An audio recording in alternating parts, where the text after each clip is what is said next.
Hey everybody, thank you so much for being here at the Triad table. We have an exciting topic today.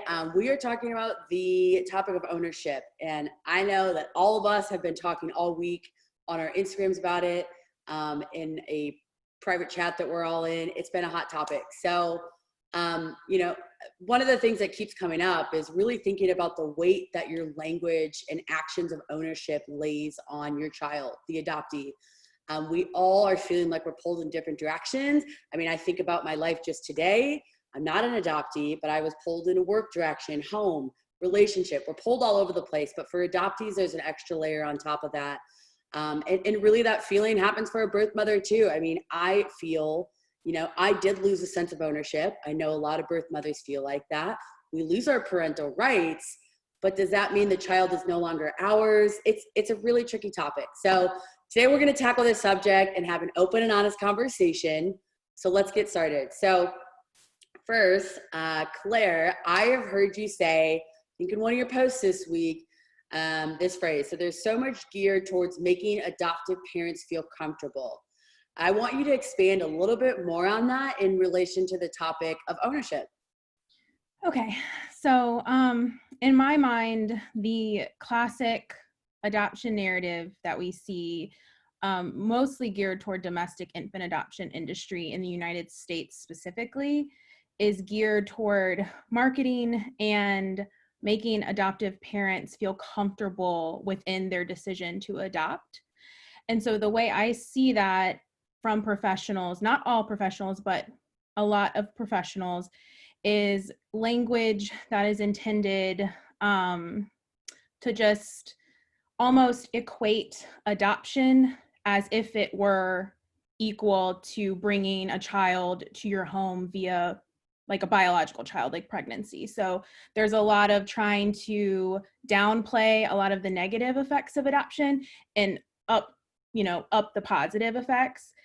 And so I think because of that ingrained narrative that, I mean, all of us are familiar with it, and I think everyone on this call is working to dismantle, I think that we see inherent ownership reflected through all parties. So whether that be expectant mothers or adoptive parents, I think it's created by this propaganda, this tug between the two.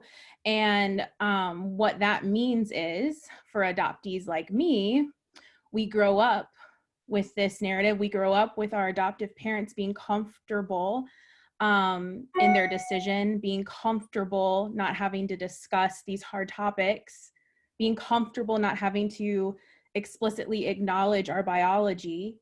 And then we get to be 34 and enter into, which is very natural for adoptees, enter into potential searches or reunion phases, or just having our own children and beginning to explore adoption. And it just leads to us feeling this divide. I know I feel it a lot, especially right now. And I think that I just think in general, we need to get comfortable being uncomfortable. So I think in my mind, what needs to happen is an acknowledgement from professionals instead of chalking up adoption to be this very natural process. I think we need to acknowledge that adoption is a very unnatural thing, and it's not natural for adoptees to be separated from their biological roots.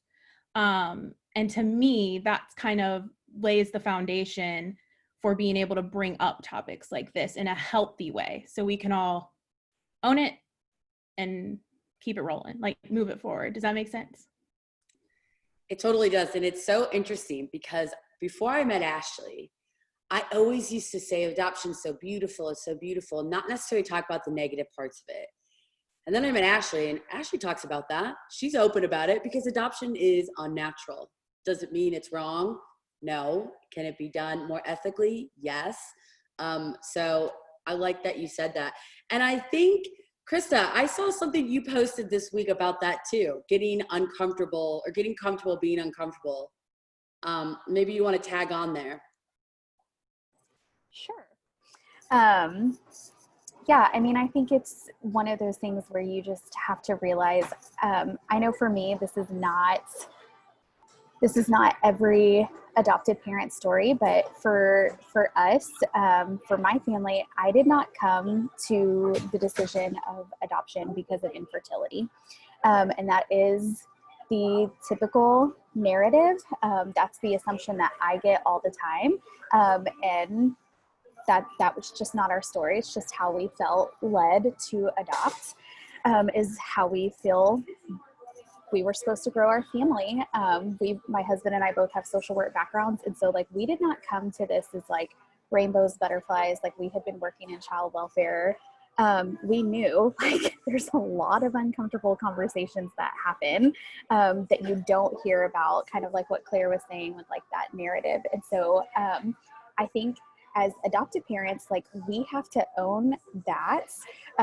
We are going to have uncomfortable conversations with our kids. But here's the deal is, for me, I know like my son is now 6. And so adoption has been a part of the conversation since the day we brought him home. So it's become so normal that it's not really uncomfortable anymore. Like, it's, I remember like when he first started like processing his story and things like that, I was like, oh God, this is coming up a lot faster than I thought. Like, and like, you're just going to stumble, and you're just like, you have to own like your part. And I think it's okay as adoptive parents to even own up to coming back to conversations later and saying like, hey, remember when we addressed this? Like, I need to own up to the fact that I talked about that in the wrong way. So I'm sorry. And here's what we're going to talk about in the future. I know we'll get to this, but like, that was something for me. I just like had regurgitated the language, something like gotcha day. I didn't think anything about it until I started listening to adoptees, because I had just heard so many adoptive parents say that. And then it was uncomfortable to hear that adoptees did not like that language. But as I listened and I understood and unpacked, like, okay, yeah, I totally see why that is like not a right term to use and what that term implies, then I was able to go back to my son at like age 4 and be like, hey buddy, I know we've always called it this, but I don't think that's right. So mommy and daddy are really sorry. And instead we're going to call it family day because it's the day we became a family. And so even just like owning the fact that like you as an adoptive parent are going to make mistakes, and it's uncomfortable to just own your stuff. Like, sometimes it just is like, nobody likes to like say that they're wrong. Like, it's just, one of those things. But like, you can do it in a way that's like not shame filled, and do it in a way that is still honoring. And like, a phrase we use in our house is like, okay, when it's over, it's over. And so like, we don't have to keep harping on the mistakes that we've made. We can just own it and say like, we know now, we're sorry, we're going to do better, and now we're going to move forward. But the more you listen and the more you have those quote unquote uncomfortable conversations, the more they're going to become more normal, and it won't be as uncomfortable to hear those things anymore, but it's just going to be something you have to sit in. That makes sense. Well, and Krista, if I can join in just from the adoption agency side and stuff, I come to this, I listen to a lot of the clients that we have, prospective adoptive parents. Yes, I do listen to them. I know I get yelled at that I don't. But at any rate, because there's many of them that come to me, they're like, I don't get to have a baby shower. I don't get to have a big announcement of a gender reveal and these kinds of things. And so many are coming up with these cutesy little things like Gotcha Day and, the little billboards of matched baby due. I'm already seeing them for December, people. I'm like, how can you even think about making an adoption plan? But that's beside the point. At any rate, so so I think that us and we've been guilty of saying gotcha day, and but again, it's about us learning, and we need to, like you said, Claire and Krista, on the professional ends, we need to be in the home study at the beginning, educating prospective adoptive parents to think through these cutesy little things like gotcha day, and the billboards, not billboards, but the little boards and, you know, announcements. And I don't want to be slamming prospective adoptive parents or adoptive parents, because I understand there's many things they miss. But if you are making the agreement and to step into an adoption, you're stepping into something very different than having a biological child. And so you have to own that from the beginning. And so I think that's something that we as adoption professionals really need to work on. And that's something we're doing. And we're having to work on that. So just wanted to throw that in at you. It's interesting because everybody's head on here, if you just saw, nodded when she brought up the fact that when adoption is the way that you move forward, you have to accept that things aren't the same. They just aren't. They're never going to be the same. You aren't going to go through the same things. It's different. So I just love how you've got all the sides of the triad and everybody is just nodding. Bobbleheads going. Yeah, that was funny.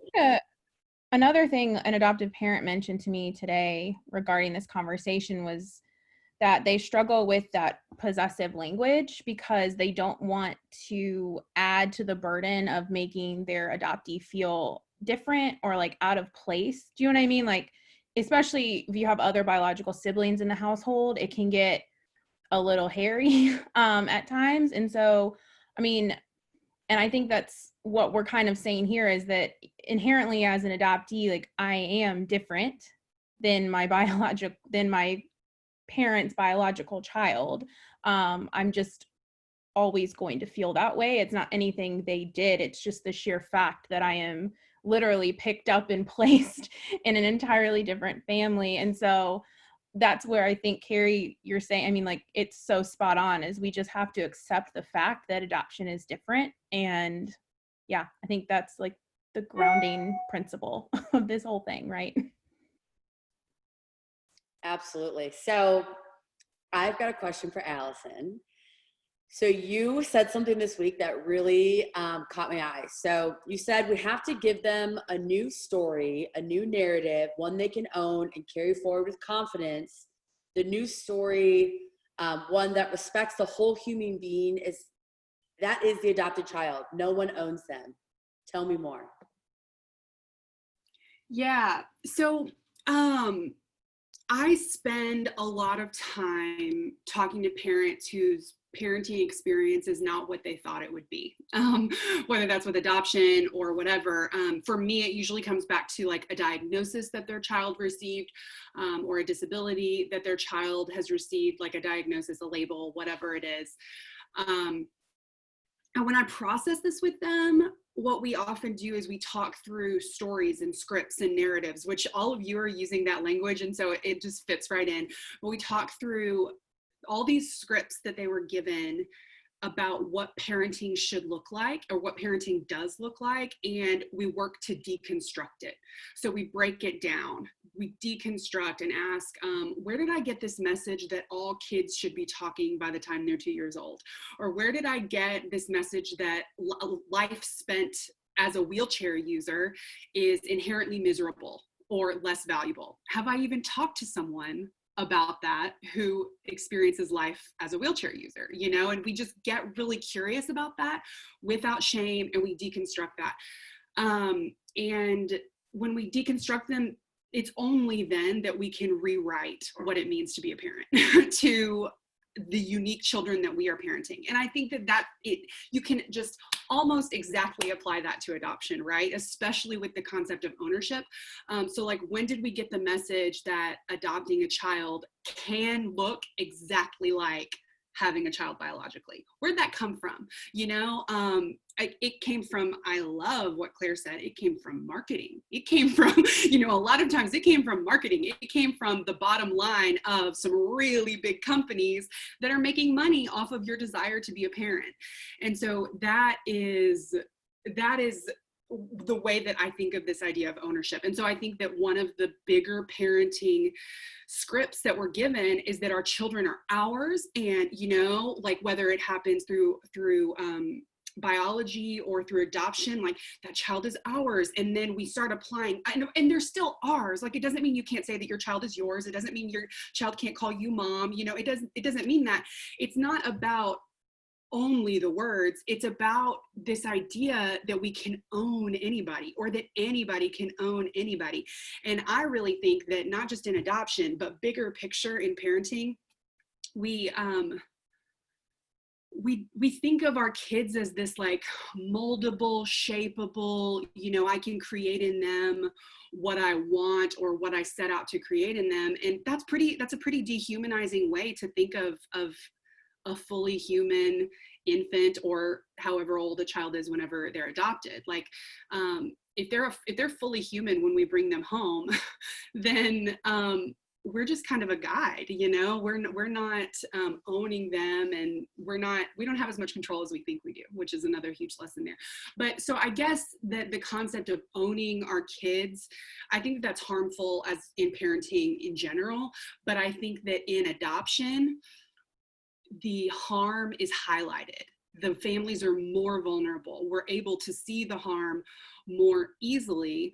And then we can also reframe that as an opportunity to like be an example in parenting in general. Like, the adopting world has an opportunity to show all the other parents, none of us own our kids. Like, we really don't, you know, they belong to themselves. And we get the privilege of being part of that. We get the privilege of, you know, raising them, not owning them. There's a big difference there. So I really think that it all comes back to the scripts, the messages, all of that we get an opportunity to rewrite, and helping people deconstruct it so that they can rewrite those scripts for the good of everyone, especially the adoptee. Can I add to that? I think Allison and I were talking about this for something else, but you know, there's a huge portion of the parenting is changing, and we are moving past this idea that when a baby is born, that they are moldable and shapeable, and they're like this, they're empty, and we get to fill it in. Like, that's how it was viewed very much when we were all kids, where when we were born, most parents bought into this medical assumption created by people like, I don't want Dr. Sears, you know, like, that we could take these children and make them into what we wanted. And I think that in our age, in the 80s, adoption agencies played off that. You're going to get this empty container that you get to create how you want, and you can shape it to look like your family. And that's not true. Children are born inherently who they are. Can we guide them? Can we help them become, you know, good, ethical, moral people? Yes. But we are not going to change who our children are. And so that plays into the like parenting aspect. Like, that's for all parents in general, but when you add that adoption layer, as Allison said, it becomes way more complicated. And so many adoptive parents went in thinking they could get this baby, and they just, without even thinking it, very subliminally in their own minds, were like, this baby's going to be perfect from the beginning and, you know, undamaged, which now we know, thanks to science and brain scans, you know, isn't possible. It's not true. So I just wanted to tack on to that, what Allison was saying. Well, and I think also we hear a lot of people oversimplify what we're talking about into nature versus nurture. And it's like, sometimes I'm just like, just don't say that, you know, because it's like, that is like such an oversimplification of some incredibly like precious and important things that we need to be, like I said, deconstructing and then rewriting. I'm just like, it is so much more complicated than that. And everybody thinks they understand adoption if they understand the concept of nature versus nurture. And I'm like, nope. Like, that's like not even only the beginning. It's like, just quit thinking in that paradigm, you know? And that paradigm can be so damaging to an adoptee. I mean, the whole nature versus nurture thing, like, that was my whole childhood. Like, people just, in my own home, I was analyzed. Is that nature? Is that nurture? Like, can I just be who I am? So, yeah. And Tina, I want to hear from you too on this. I mean, you're an adoptee as well, so I'd love to hear your perspective.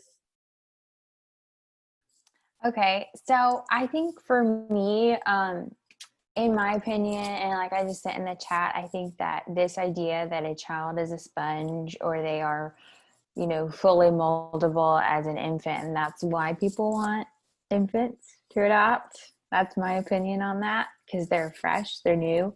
But I think that also might be why foster care adoptions are so scary, because we are established in who we are. Like when I was adopted, there was no ownership language. Like there was no way I would let my mom say those types of things to me, because I was 4 and I was ready, and she would be like, oh, you know, she would be like, okay, well, this is my name and you can call me mom when you're ready. And I was like, okay, Gail.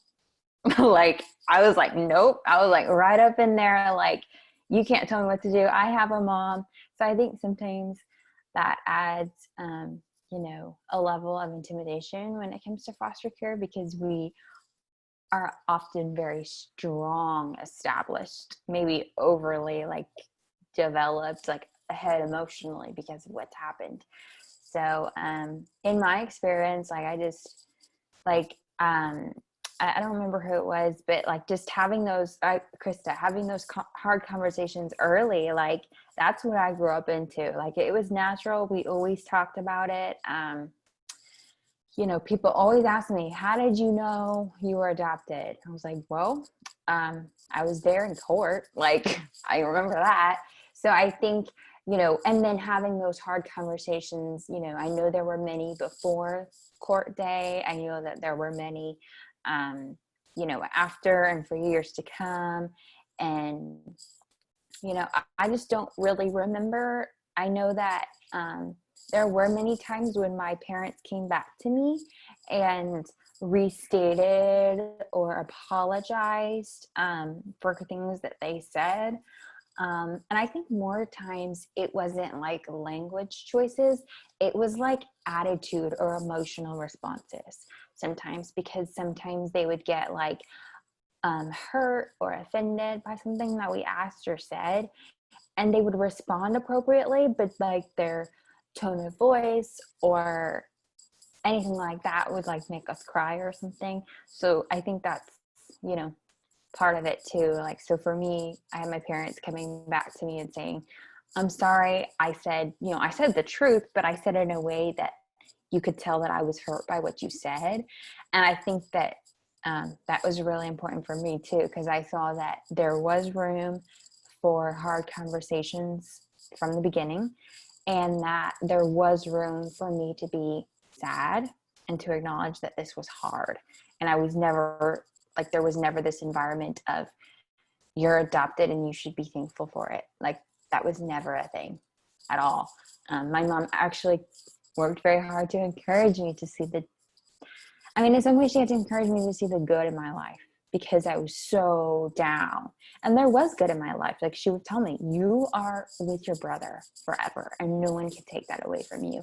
So I would say good in that sense, not like you're privileged now because you're adopted. Like, so good in, you know, you're healthy now and things like that. Like truths that were true about me because of who I was in the environment that was healthy, not truths because of what they had done directly. I don't know if that makes sense. So, yeah. Yeah, it does. And I've heard this conversation come up. I mean, I think that's talked about all the time, whether you're in adoption or not. I don't know about you, but as a kid, I used to, when I would get angry, I would react, as all kids do, to my parents, and I would say, sometimes I hate you, right? I think that's just, kids do that. And about a year ago, when I was visiting my son, who was adopted, he said, I hate you. And it was, I used to say that to my parents all the time. I've apologized in my adult years. So I didn't react to it, right? But then on the other side, his adoptive mother, his mom, called like the therapist and said, hey, I really want to address this. Can you address this with Hope? And I'm like, stop bringing it up. Like, I honestly didn't think twice about it until you just said it. And now I'm really like going over in my head. And so I think there's all these different lines and nobody knows what to say. But I'm curious about Ashley. I mean, your son is older. So I know that one of the fears that my son's mom has talked about is what happens when he tells me someday he hates me and he wants to be with his birth mom, like that fear. And I personally am thinking, like, I used to say that to my mom all the time. Like, I think that's normal. But I'm curious, Ashley, like, how does that work with your son and your relationships?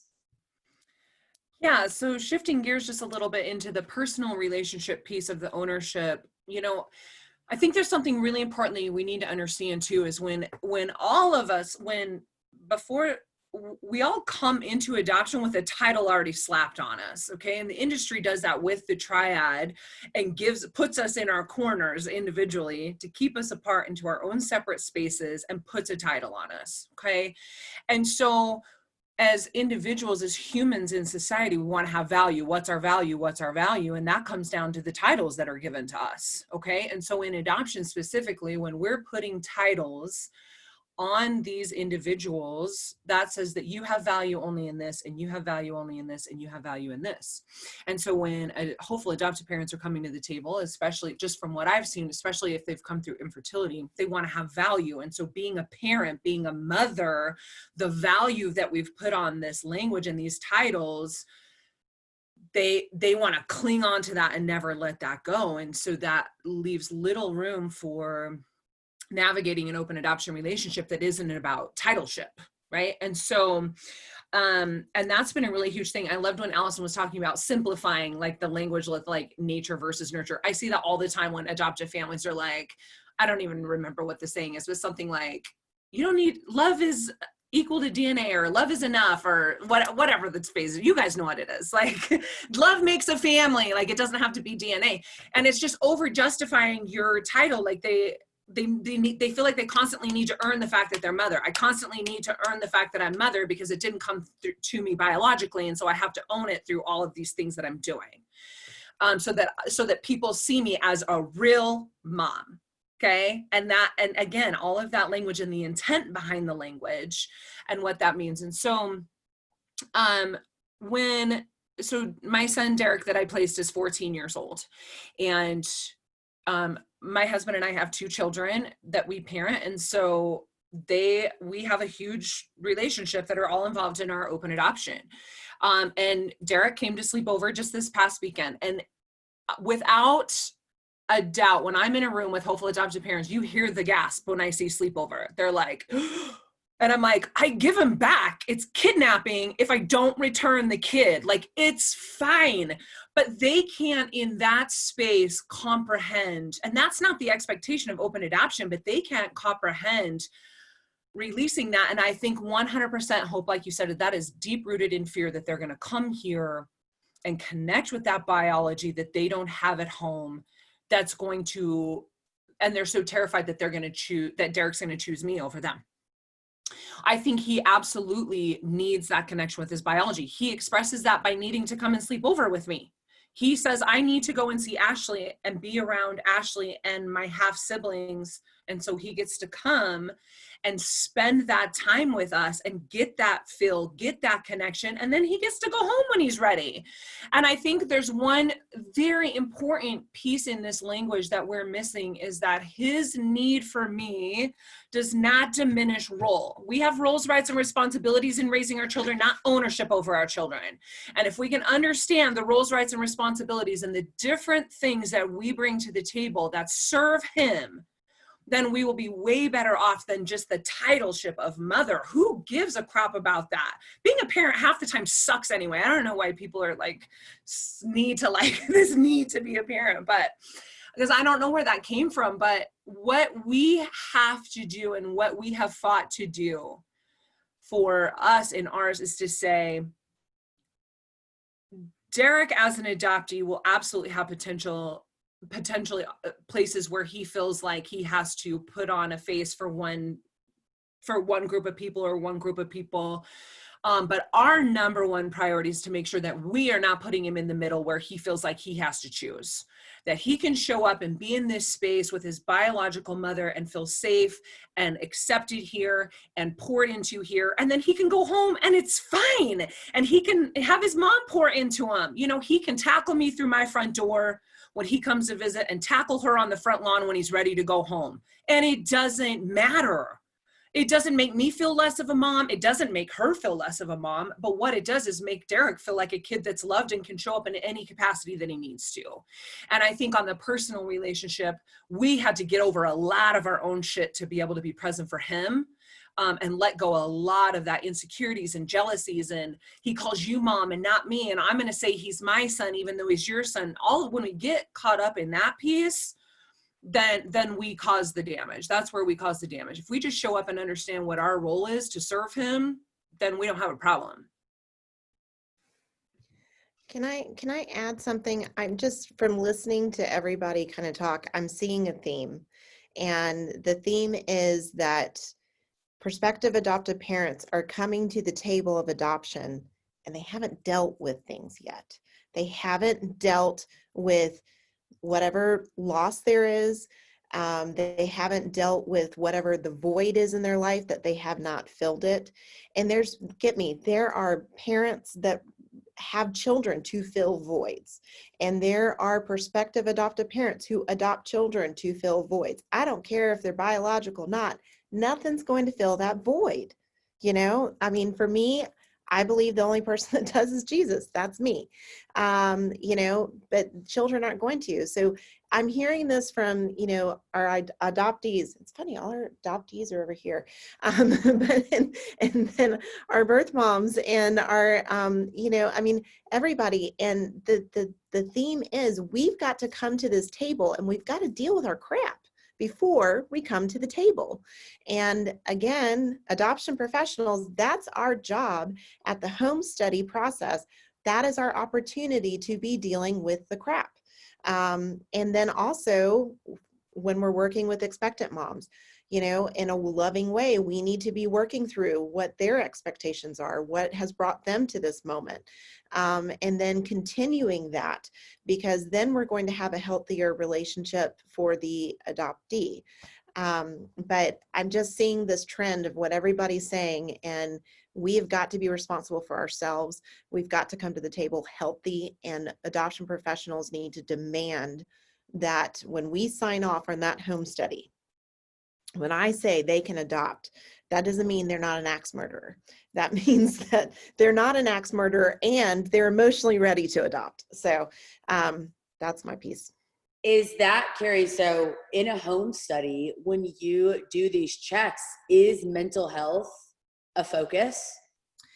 It can be. I would say every state has regulations or things that have to be hit upon, okay? So there's medical things that have to be done. We as a team, if we assess that there's been some kind of, if you're on antidepressants or anything like that, then we do get notification. We want to either talk to the doctor ourselves or get a letter from the doctor to explain it. I mean, a lot of people take antidepressants now, so it doesn't necessarily mean anything. But 100 milligrams, I'm fine. So you know, I work in adoption, I need it. So at any rate, but yeah, so I mean, we follow that rabbit trail. There's a lot of professionals that don't. But there's also, I mean, I'm y'all, on the regulations for home study, we're supposed to be addressing with them the differences of raising a child that's adopted versus biological, inherited traits versus genetic traits versus, you know, all these things. There are these points that we're supposed to be checking off as social workers that we have addressed with a prospective adoptive family, and we're including in the home study. But I'm not seeing it with a lot of families when you know, I see them adopting. Can I hop in? Okay, a couple of things. I think, like, yes, Carrie hit the nail on the head, and this is one of the reasons why I wrote a workbook called Before You Adopt. And I titled it that because it's not supposed to be before you decide to adopt, it's before you adopt. Because there's so much that I think any parent, like if you live in this broken world, you're bringing stuff with you into adulthood from your childhood. So regardless of how you become a parent, you're bringing in some luggage with you into your own parenthood, where I think that there is a really big difference with adoption is because Andie hit on this last week. There's a lack of that, like genetic marrying. That's not there. Like attachment is something you have to build. It's not automatic. It's something that you have to continually work at over and over again. And if you, as the parent, do not own what you are carrying with you into parenthood and you don't deal with it, then guess what? That's going to get in the way of the attachment that you are supposed to be building with your child. So if we're going to talk about ownership, then I like no shame and like hear me. And I want to say this too, like I think there is a lot of like talk about like adoptive parents and their titles and their jealousy, and I 100% get that. But as someone as like who did not come to adoption because of infertility, I still really wanted to be a mom, but in a different way. And you know what surprised me? Guess what I had to deal with? I have zero desire to be pregnant, but you know what I had to grieve during our adoption process? Not being pregnant, not getting a baby shower, people not understanding the difference between waiting on an adoption versus you have a full 9 months and you get to prepare and you get to know the gender and you get to know all that. Like losing that time of bonding in the womb and knowing what that break was going to do. Like I still had to own the fact that even though I didn't have a desire to be pregnant, I still had to grieve loss that I didn't even really want, so to speak. And had I not done that, like I would have been bringing a lot more stuff to the table with my child. But now we can grieve some of those things together, that he got that time and he's lost that time, and it all weaves together. And I think society too, I will say this, like I think society also puts just in general this pressure when you grow your family in a different way. It's like you have to justify why you're doing it. My son is Japanese. We adopted internationally. I'm white. My husband is white. So duh, he's adopted. Okay, like we can't go out in public without somebody noticing that like we don't have the same genes. But I think that it is, I kind of lost my train of thought, but I think it is so important to acknowledge that as a society, there is this pressure of like, well, why would you do that? Especially if you know you can have kids the natural way, why would you do that? And I know I felt a really great pressure for a very long time to justify my choice because of people's very personal questions, because of this weird look on their face that we would choose something, because adoption is seen as this plan B, as Carrie just said in the chat. And I can't tell you, like there was something Ashley said a couple of years ago, one time in like a random story or live, where she and Kelsey, who's from Another Mother, were talking, and just like the freedom of release to say like, it's okay, you can just say you want to adopt.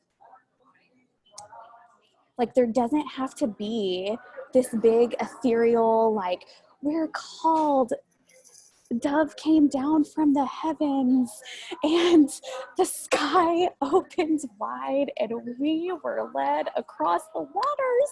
It doesn't have to be that. Like it can just be. It's helpful when the skies open and the doves come, and I mean that's helpful. You can feel led by the Spirit, believe me, I get it. Like, but it doesn't have to be this like big ethereal thing.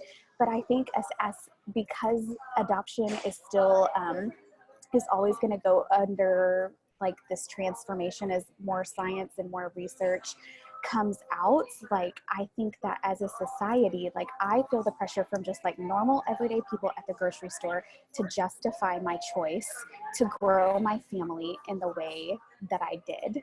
And so I think we as adoptive parents also have to own that and just tell people because I wanted to. because I felt led, because it's my family, and I don't owe you anything as to why I chose to grow my family in this way. And our adoptees are hearing us explain that. Our children are hearing us explain why we wanted to. And so before you even get there, you better be owning your expectations and your motivations before you walk across that water that was parted for you. So own that before you like get there. Like that's just it's so huge. Otherwise it's going to get in your way. I just wanted to say one thing on like taking personal ownership, because especially because I see it in birth mothers all the time. Because we are the worst about owning like all of our crap, and everyone just expects us to have crap because we're birth moms. So that's just part of that title and that package. But I know for the birth mothers, I mean, that's why we fight so much for post-placement care, because I believe healthier birth mothers allow healthier open adoptions, because we have so much to own and take responsibility for. And I'm not just talking about, you know, and Carrie can attest to this, where this is sometimes the smallest fire that we're literally dealing with. And there's so many underlying things that have never been addressed, that birth moms have a lot of freaking work to do. And I have birth moms come to me all the time. They're like, oh my gosh, you're so lucky that you get to have this sleepover. And, you know, my kids' adopted parents would never let me. And I'm like, I bet I could give a couple of reasons why they're not letting you do that. But this is, you know, adoptive parents come to me even, and I'm just like, why would you say? And they're just like, oh, if our child's birth mom was like you. And I'm like, first of all, don't ever do that. Don't ever compare one to another. And second of all, you didn't know me when I was Jerry Springer years, like self-destructive behavior. Like you are seeing me 14 years of working my ass off in my own mental health, in and out of trauma therapy, on and off meds. Like for years, we have fought and worked our butt off to have this relationship. I promise you, you would not have wanted me in the picture when Lana still fought for me, when we had 5 years of horrific self-destructive behavior. And so you have to know when you're coming into this, what you're dealing with, the progress that's being made, and don't compare that, because I think that's such an unrealistic. Adoptive families look at me all the time. Are like, oh my gosh. And I'm like, no. You don't understand how much work this took to get here. But birth moms need to own so much of their own shit too. And just because they gave this baby doesn't make them entitled to all the stuff without any responsibility on their end. I'll be quick. So earlier, Carrie was talking about, I just want to make sure I say this because I know a lot of hopeful adoptive parents might watch this, and if they have personal mental health struggles, they might have taken from what we said that, you know, they're going to have troubles in their adoptive process or in their home study, and that's not necessarily true. A good professional will just, like Carrie said, follow the trail of, you know, and what we had to do, we had an excellent home study experience on the terms that we're all talking about here. Our social worker was the one who gave us the, you know, the crumbs that led us to this whole ethical dilemma that we're now, you know, processing every day. And that was her job, you know, and she did a great job of it. But basically she just wanted to see that we were doing the work to like in that, you know, like my husband and I both were like, here's all our shit and here's how we're addressing it. We're above water today. And like, let us just like to explain to you how we plan to stay that way. You know what I mean? Because that's just like human, right? That's just the human experience. So all that to say, I didn't want anyone to just feel discouraged or shamed about mental health. That's like the opposite of what I want to do. And please don't, I did not mean to. Oh, no, you didn't. I get scared when everybody acts perfect. That's when I'm like, okay, what are we hiding? Because that's a red flag. Let's be real. And for sure. And I always make this joke at the beginning of the adoption process. I'm like, well, if you're not on antidepressants and stuff, you know, you might be at the end. Maybe you need to be. Adoption's just, I mean, it's hard and on all ends. And so, you know, I make light of it, but no, and a lot of people do reach out to us at the beginning and they're like, I'm on this. Am I going to be allowed to? I'm like, yeah. You will be, it'll be fun. Yeah, that's what I did. I was like, I want to give you like a full disclaimer. I'm an oversharer anyway, but I was like, here's everything, you know, and it ended up being okay. So yeah, and I didn't think, Carrie, you said that. I didn't think anyone said it wrong. I just wanted to like overemphasize that because that was a fear I had too. And then what Krista said about like those experiences that people have whenever they're bringing a baby into their family, that you know, you feel like it's such a sacrificial thing to be adopting, because then you don't get to do the baby shower thing and the gender reveal, you know, and the announcement and all that. All of those sacrifices. I think that we can, going back to like the scripts and the narratives and the expectations, if we can deconstruct those, then we can rebuild a narrative that works for us. And like that takes a lot of work and a lot of help from a professional, like a really good professional. But once you rebuild that, you can own it and you can say, what the hell is a baby shower even for? And like, is it because like my mom wants that? Is that, because for me, that stuff, all that stuff was more about like my in-laws and my mom than it was about me. You know what I mean? And that's not everyone's story, but that's, for me, it was like all of those things that I'm missing out on. It's like, I need to let my stuff be my stuff and let everyone else's stuff be their stuff. And I'm not saying that's easy. I'm saying that it starts with asking, where did I get this story that this is what it means, that these experiences are what it means, you know? And I think a lot of times it comes back to feeling like we're letting other people down by owning our story and walking forward in it, like with confidence. It 100% does, because I know looking back, like when I look at some of those experiences, I felt like I owed people something because I allowed people to be a part of our process, which isn't wrong. But because of the way that I talked about this, it's saved on a highlight on my Instagram, but I talked about this where it was like, the more you open yourself up to other people's expectations, the more you're going to feel like you owe them something. And I think for me, there was a lot of that. Like, I felt like I had to do that. Like, we didn't cocoon long enough post coming home because I felt like he had to go meet great grandma at this point and he didn't know what the heck was going on anyways, you know. And yeah, I think that's so huge, Allison, to just like ask yourself, like, who actually who wants this? Is it me? If it is me, that's fine. Why do I want it? Or is it something else? Do I feel like I owe it to somebody else? So I think that's a really big deal. Yeah, and I was gonna say, like, I think that I was gonna piggyback on what Krista was saying, and Allison, both of you, because you two to me represent like very strong, confident adoptive parents that are willing to like step out and say, here's our experience, here's missteps, in order to, like you're saying, rewrite this narrative. And I think that at the end of the day, that's what we need, because a lot of the questions I got from adoptive parents, they're hopeful adoptive parents, they're asking these questions like you guys are saying.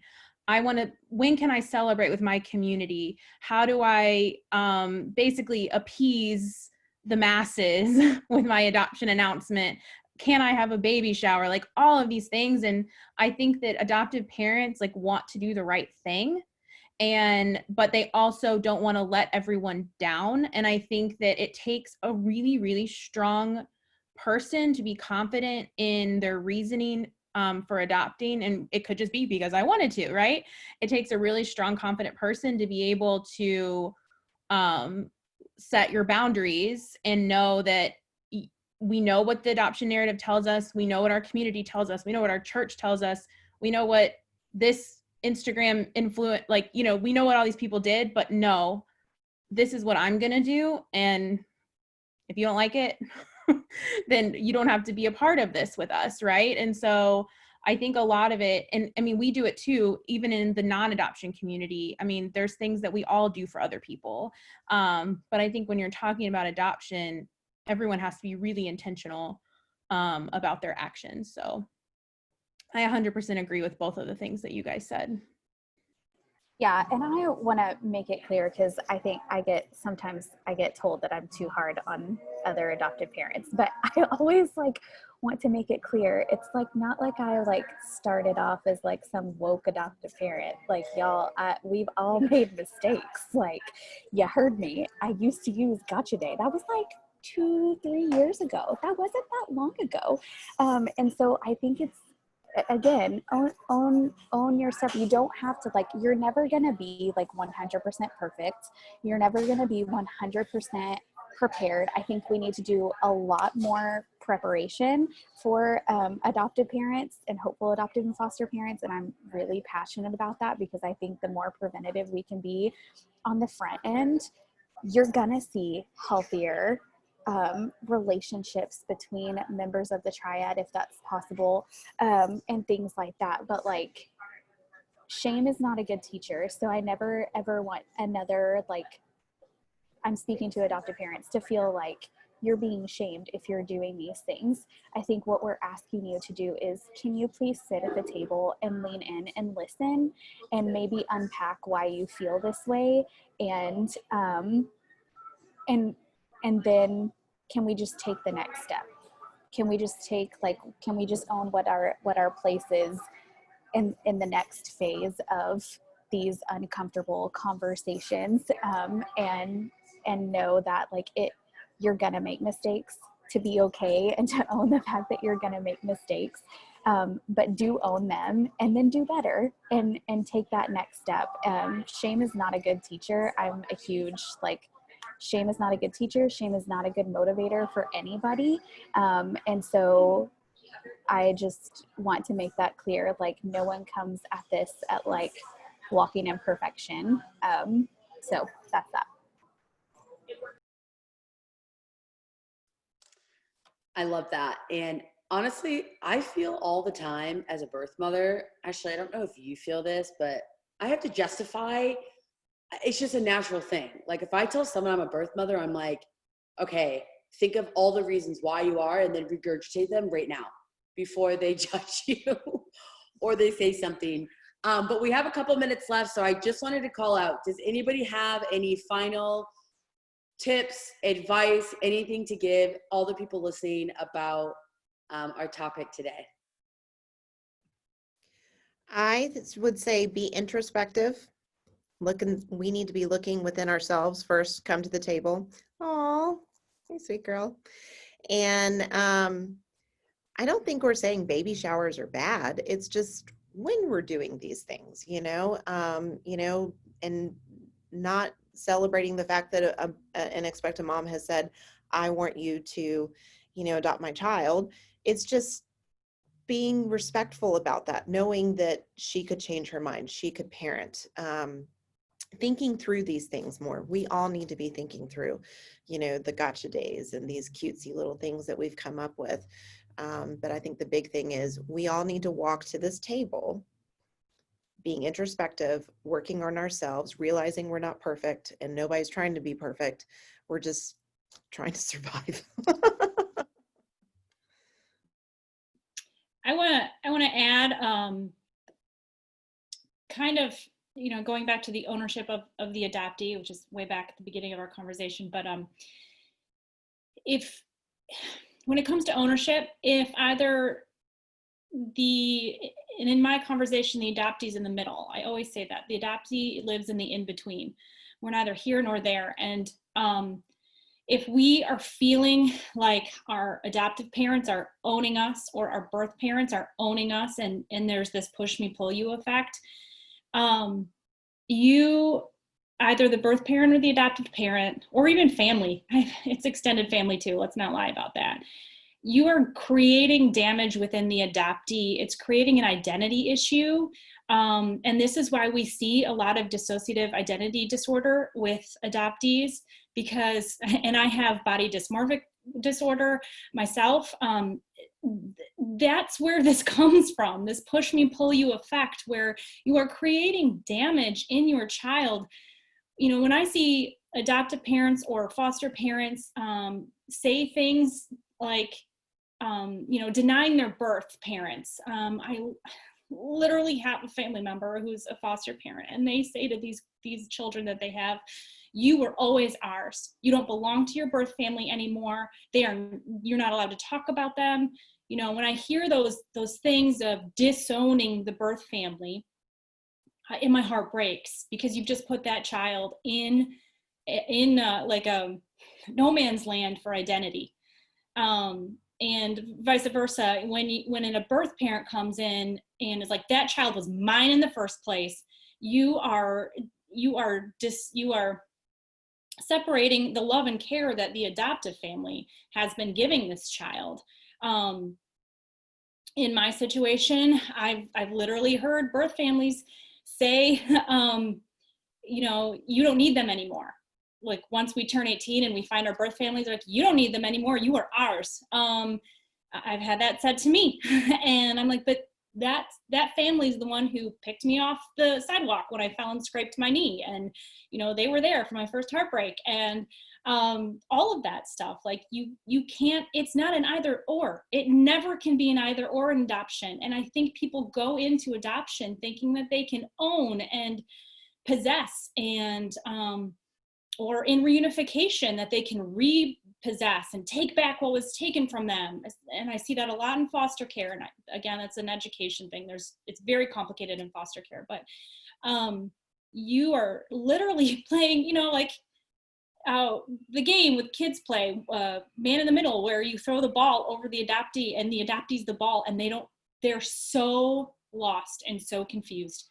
And that creates these identity issues. And so it's incredibly important for both other sides of the triad to understand how this affects us. And it 100% affects our bodies, our health, our mental health. We're not joking around when we say that, you know, adoptees are more likely to commit suicide or have addictions. And this is why all of that stuff comes back to identity and who are we. So I wanted to close with that, and just the vitalness of this conversation. This is life or death. Like, it really is. I've tried to commit suicide several times. It's life or death. So when we're sitting here talking with you adoptive parents, like, I want to give you that gravity. Maybe that's because I'm an Enneagram 4 and I'm really into emotion. So that's all. Thanks for my TED Talk. So first, thank you all for being on this. I mean, I think that there's probably 4 or 5 different moments where I almost started crying, my eyes are watering, and because I think we can all feel it so deep. Whether we felt it in our own stories or experienced it, we know people have experienced it, and we're thinking about all of these different times in our lives and these different scenarios. So thank you all. You're all so wonderful, and I'm so proud to be a part of this community, and we'll see you next time.